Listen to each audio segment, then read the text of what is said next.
Hey kids, here we go. This is section 6 of chapter 10. We are going to factor polynomials, quadratic specifically, that have a leading coefficient that is not 1.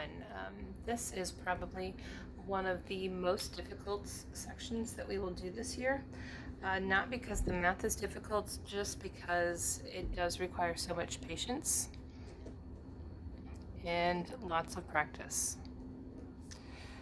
You may find shortcuts or strategies that may or may not be easier for some people by doing a Google search online. I am not going to teach tricks to you. I find that sometimes they are so confounded that you lose sight of what you're actually trying to do. And sometimes there are holes or inconsistencies with these tricks, and they don't work for all situations. So I am going to show you the long way of doing this. If you are curious, feel free to search out those tricks if you're interested. But yeah, so here we go. This is, of course, my disclaimer every time. This is not going to be a perfect lesson. This is the high points. Of course, I'm always available for extra help if you need it. This is just meant to help you at home if you just need a little refresher, a little start on your homework. So for our previous lesson, we started with an x squared. Now we have a different number as a leading coefficient than 1. Now we have a 2. Now 2's aren't so bad because the only factors of 2x that we know are 2x and x.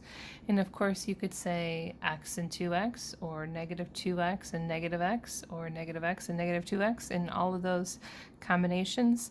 But for the leading coefficient, I tend to just choose the highest to go first, and then the lowest to go next, and I just commit to that. That is my own personal preference, but I find if you shift this and give it too many options, things get squirrely, and maybe you accidentally try a combination of numbers more than once and waste your time, or you skip combinations and it gets goofed up that way. So, and then your factors of 5 are 1 and 5, or 5 and 1, negative 1 and negative 5.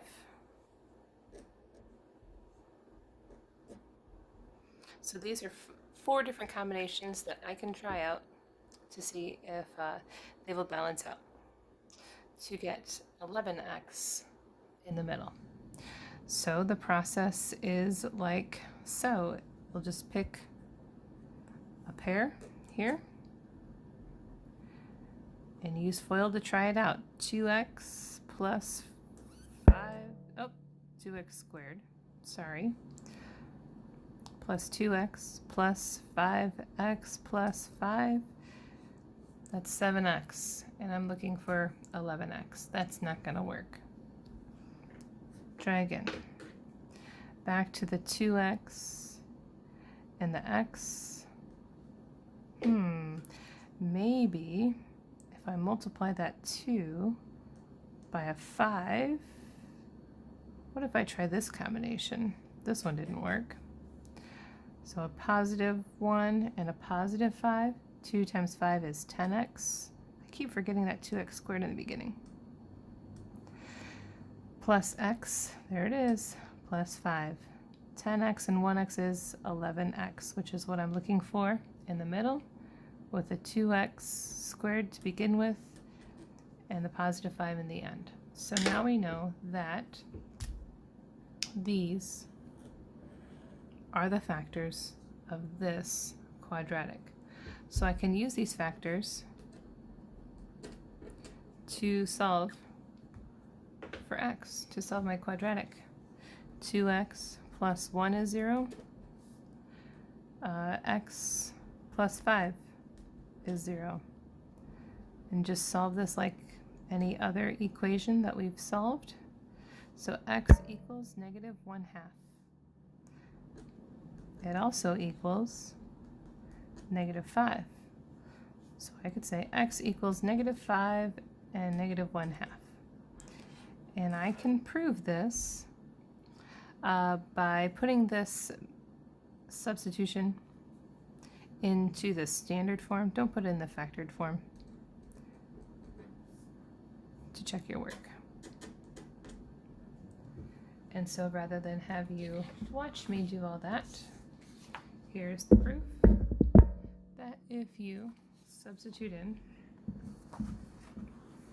-5, so square it, multiply by 2, multiply and so forth, you get 0, and 1/2 squared and so forth, and it comes out to 0. Okay, let's try a few more, a couple more, to make sure that you grasp what we are trying to accomplish here. So here we have 3x squared, and 3x is another nice one because the only factors are 3x and x. We'll talk about in a minute what happens if that's not the case. And so I can start 3x and x.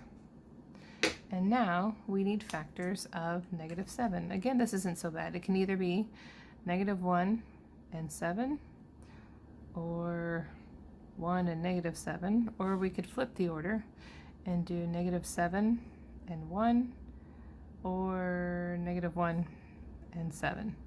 And the idea is that we come up with -4 in the middle. Take a second and see if you can predict what factors are going to go there. Okay.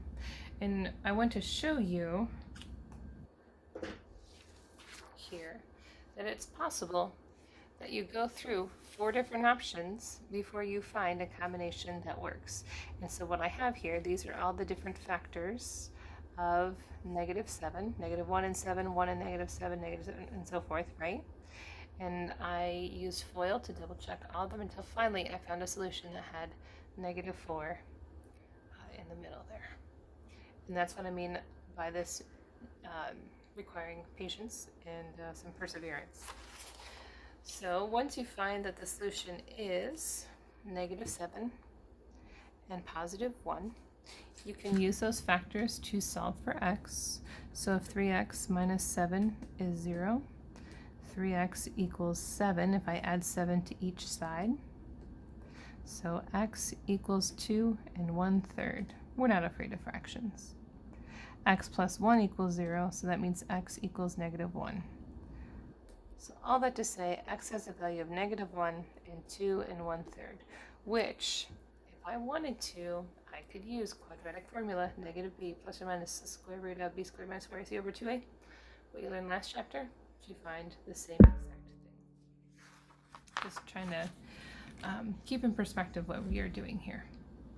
Okay, now we have a more difficult question where our factors for 6x squared could be 6x and x, or they could be 3x and 2x. Now I know you could also have -6x and -x, -x and -6x, 2x and 3x, -2x and -3x, and so forth, all those options. But again, I like to keep the larger one first and both of them positive, and then use those to work through. The only trick here is this time I'm going to have to work with this combination and test them out through all the factors of 15. And then if those are exhausted and I haven't found anything that leads to a -19 in the middle, then try all of these. The factors of a positive 15 are 1 and 15, 3 and 5. You could do the flip of these, right? 15 and 1, 5 and 3. And you could do the negatives of all of these. -1, -15, -3, -5, -15, -1, -5, -3. So there's a total of 16 different options to try. Now, hopefully you find it on 1 or 2. Some kids have a pretty good ability to think ahead and put numbers together where they come out to the middle. Others of us, I'm among you, It takes a little bit of trial and error. Now, one thing that will help you is to see if this is negative. That negative came from somewhere. That negative is because the factors or the constant were negative. So I'll give you that hint.